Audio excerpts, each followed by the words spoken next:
नमस्कार। रेडियो रिमझिम से प्रस्तुत है स्थानीय हालचाल। पहले मुख्य हालचाल।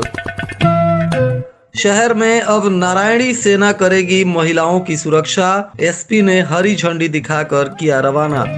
विधि व्यवस्था को लेकर डीएम और एसपी के नेतृत्व में की गई बैठक। कुचायकोट के रामपुर खरिया निवासी एक शिक्षक ने यूपीएससी में पाई सफलता। एसडीएम के पद पर हुआ चयन। दूल्हे की कार से घायल एक और महिला की मौत, मृतकों की संख्या हुई 3। रामचंद्रपुर के बढ़ई हाता में विदेश से पहुंचा एक व्यक्ति का शव, परिजनों में मचा चित्कार। स्थानीय हालचाल के इस अंक के साथ मैं अनिकेत मिश्र। अब हालचाल विस्तार से। पुलिस अधीक्षक स्वर्ण प्रभात ने जिला मुख्यालय के पुलिस लाइन से नारायणी सेना की टीम को हरी झंडी दिखाकर रवाना किया। इस दौरान और भी वरिष्ठ पुलिस पदाधिकारी मौजूद रहे। पुलिस अधीक्षक ने बताया कि महिला पुलिस कर्मियों की यह नारायणी सेना शहर में और बाजारों में घूम घूम कर महिला पुलिस पदाधिकारियों के नेतृत्व में पेट्रोलिंग करते हुए महिलाओं की सुरक्षा पर मुख्य रूप से काम करेंगी और असामाजिक तत्व के लोगों पर कड़ी नजर बनाए रखेंगी। महिलाओं के उत्पीड़न और महिलाओं के प्रति हो रही हिंसा इत्यादि पर यह मुख्य रूप से नारायणी सेना पुलिस अधीक्षक स्वर्ण प्रभात के नेतृत्व में काम करेंगी और इसी पर नियंत्रण के लिए मुख्य रूप से इन्हें गठित किया गया है। बिहार सरकार के मुख्य सचिव और पुलिस महानिदेशक के द्वारा गृह सचिव बिहार एवं अन्य वरीय पदाधिकारियों की वीडियो कॉन्फ्रेंसिंग के माध्यम से एक बैठक हुई, जिसमें विधि व्यवस्था संधारण के निर्देश के आलोक में जिला पदाधिकारी डॉक्टर नवल किशोर चौधरी एवं पुलिस अधीक्षक स्वर्ण प्रभात ने भी गोपालगंज के समाहरणालय सभा कक्ष में विशेष रूप से बैठक किया और उन निर्देशों के अनुपालन को लेकर समीक्षा की गई। पूर्व की बैठक में भी जिला पदाधिकारी के द्वारा थाना स्तर पर चौकीदारों दफादारों की बैठक आयोजित कर पंचायत वार उनके क्षेत्र में विभिन्न अपराधों में संलिप्त व्यक्तियों की सूची बनाने तथा अपराधी प्रवृत्ति के लोगों के विरुद्ध धारा 107 और 110 की कार्रवाई के लिए प्रस्ताव भेजने का निर्देश दिया गया था। समीक्षा के क्रम में पाया गया कि अभी तक किसी भी थाना से उक्त प्रस्ताव अनुमंडल पदाधिकारियों को प्राप्त नहीं हुआ है। यह अत्यंत ही खेदजनक है। वहीं अनुमंडल पदाधिकारी डॉक्टर प्रदीप कुमार ने बताया कि उनके न्यायालय से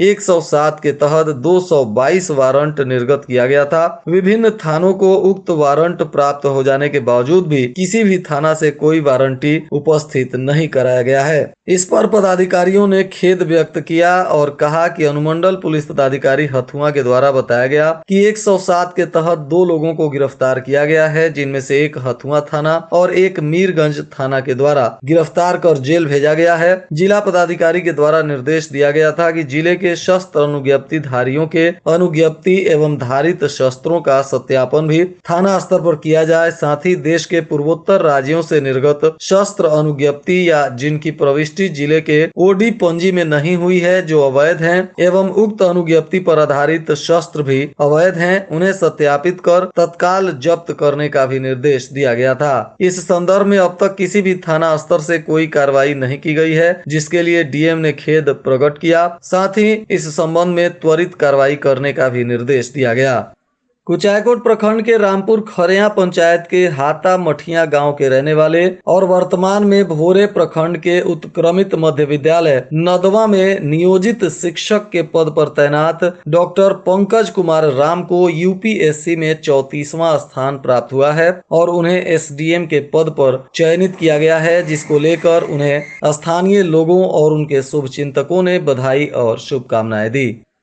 कुचायकोट के बलिवंत सागर में हुए बारात के दौरान एक हादसे में तीसरी महिला की भी इलाज के दौरान गोरखपुर में मौत हो गई है, जिसके बाद इस मामले में पुलिस ने वाहन चालक कुचायकोट गांव के रहने वाले विकास मांझी को आरोपी बनाते हुए प्राथमिकी दर्ज किया है। बताया जा रहा है कि विकास मांझी ही वाहन चला रहा था और उसी की लापरवाही से तेज गति से वाहन ने 7 महिलाओं को कुचल दिया, जिसमें रामावती देवी, ललिता देवी, शांति देवी, गौदी देवी और मनोरमा देवी शामिल थीं। इस दौरान 2 महिलाओं की मौके पर ही मौत हो गई थी और तीसरी महिला विद्यांती देवी की भी गोरखपुर में इलाज के दौरान मौत हो गया, जिसके बाद परिजनों का रो रो कर बुरा हाल है। वहीं इस घटना में एक और महिला का गोरखपुर में इलाज चल रहा है, उसकी भी स्थिति चिंताजनक बनी हुई है। बताया जा रहा है कि इस महिला का नाम मनोरमा देवी है। वहीं इस घटना में रामावती देवी और ललिता देवी की मौके पर ही मौत हो गई थी। पुलिस ने अब इसमें प्राथमिकी दर्ज कर मामले की आगे कानूनी कार्रवाई करने में जुट गई है। बताते चले हैं कि कुचायकोट के बलिवन सागर के पास एक गांव में सलीम मियां के दरवाजे पर बारात आई थी और बारात के दौरान ही दूल्हे की कार अनियंत्रित होकर वहां बैठे 7 महिलाओं के ऊपर कुचलते रौंदते हुए आगे बढ़ गई और इस दुखद घटना में अब 3 महिलाओं की मौत से पूरे क्षेत्र में गम का माहौल देखा जा रहा है। थावे थाना क्षेत्र के रामचंद्रपुर के बढ़ईहता गांव में शुक्रवार की देर रात सऊदी अरब से शव पहुंचते ही परिजनों में कोहराम मच गया। शव देखने के लिए काफी संख्या में लोगों की भीड़ मृतक के दरवाजे पर पहुंच गई। मृतक नारद पाठक बताए जा रहे हैं। परिजनों ने इस मामले में सांसद डॉक्टर आलोक कुमार सुमन से गुहार लगाई थी और उन्हीं के पहल पर सऊदी अरब से उनका शव आज उनके पैतृक गांव जैसे ही पहुंचा तो परिजनों में चित्कार मच गया। वहीं शनिवार को परिजनों ने शव का अंतिम संस्कार किया। इस दौरान सभी गांव के लोगों की आंखें नम देखी गई। शुक्रवार की देर रात अज्ञात अपराधियों ने शहर के तुरकहां पुल के पास एक मोटरसाइकिल सवार के पैर में गोली मार दी तथा उसका बैग और मोबाइल इत्यादि छीनकर फरार हो गए। बताया जा रहा है कि घायल व्यक्ति करण कुमार है, जो सीवान क्षेत्र का रहने वाला है और यह मोतिहारी से सीवान जा रहा था। इसी दौरान ओवरटेक करते हुए बदमाशों ने तुरकहां पुल पर उसे घेर लिया और उसका मोबाइल, बैग इत्यादि छीनने लगे और विरोध करने पर बदमाशों ने करण के पैर में गोली मार दी और फरार हो गए। आज पुलिस अधीक्षक स्वर्ण प्रभात मौके वारदात पर पहुंचे तथा उस जगह की जांच पड़ताल की और पुलिस पदाधिकारियों को इसमें आवश्यक कार्रवाई के लिए निर्देशित किया है। वहीं घायल करण कुमार का इलाज स्थानीय सरकारी अस्पताल में चल रहा है। मोहम्मदपुर थाना क्षेत्र में एक टोयोटा कार पकड़ी गई थी जिसमें 450 लीटर विदेशी शराब मिली थी। इस मामले में अनुसंधान करते हुए पुलिस ने कार के मालिक सज्जन कुमार को हरियाणा के हिसार से गिरफ्तार कर लिया है। पुलिस ने गिरफ्तारी के बाद इस आरोपी को गोपालगंज के न्यायालय में पेश किया, जहां से इसे उत्पाद अधिनियम के तहत न्यायिक हिरासत में जेल भेज दिया गया। वहीं शनिवार को कुचायकोट प्रखंड के अंतर्गत खजूरी पूरब टोला गांव में नवनिर्मित सामुदायिक शौचालय का उद्घाटन कुचायकोट प्रखंड प्रमुख प्रतिनिधि अखिलेश सिंह और बीडीसी सदस्य विजय शर्मा ने संयुक्त रूप से फीता काटकर किया। इस मौके पर कई गणमान्य लोग मौजूद रहे। थावे पुलिस ने संध्या गश्ती के दौरान कबिलासपुर नहर पर छापेमारी करते हुए शराब के साथ 2 लोगों को गिरफ्तार किया है। गिरफ्तार आरोपी बंगरा गांव का रामदयाल सिंह और सिवान के बड़हरिया का रहने वाला मोहम्मद यासीन बताया जा रहा है। पुलिस ने दोनों को उत्पाद अधिनियम के तहत जेल भेज दिया। वहीं थावे पुलिस ने शराब के नशे में हंगामा करने वाले एक व्यक्ति को नारायणपुर गांव से गिरफ्तार किया, जिसका नाम राजकिशोर शर्मा बताया जा रहा है। पुलिस ने इस पर उत्पाद अधिनियम के तहत कार्रवाई की है। साथ ही थावे पुलिस ने एक वारंटी को भी गिरफ्तार किया है, जो गोपला मठ गांव का रहने वाला मुहर्रम मियां बताया जा रहा है। इसको भी पुलिस ने न्यायिक हिरासत में जेल भेज दिया।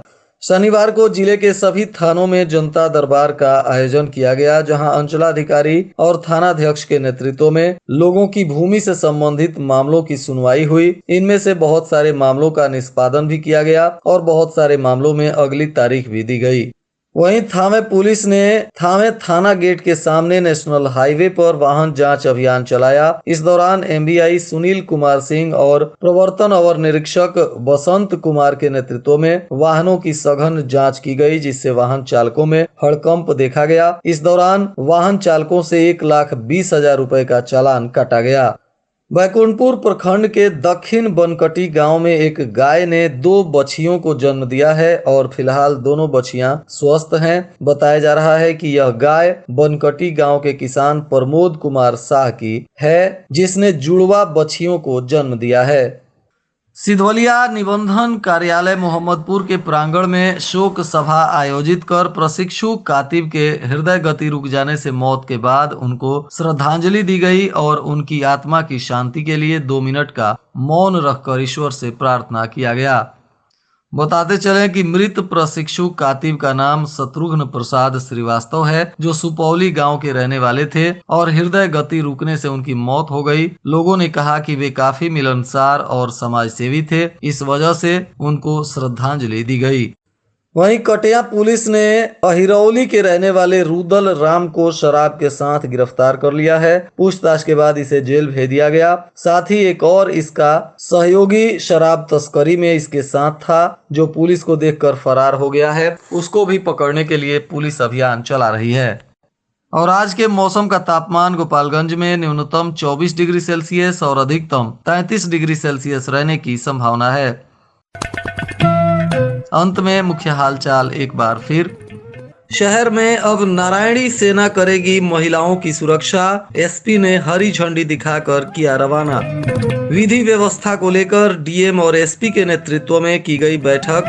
कुचायकोट के रामपुर खरिया निवासी एक शिक्षक ने यूपीएससी में पाई सफलता, एसडीएम के पद पर हुआ चयन। दूल्हे की कार से घायल एक और महिला की मौत, मृतकों की संख्या हुई 3। रामचंद्रपुर के बढ़ई हाता में विदेश से पहुंचा एक व्यक्ति का शव, परिजनों में मचा चित्कार। इसके साथ ही रेडियो रिमझिम से प्रसारित स्थानीय हालचाल का यह अंक समाप्त हुआ। नमस्कार।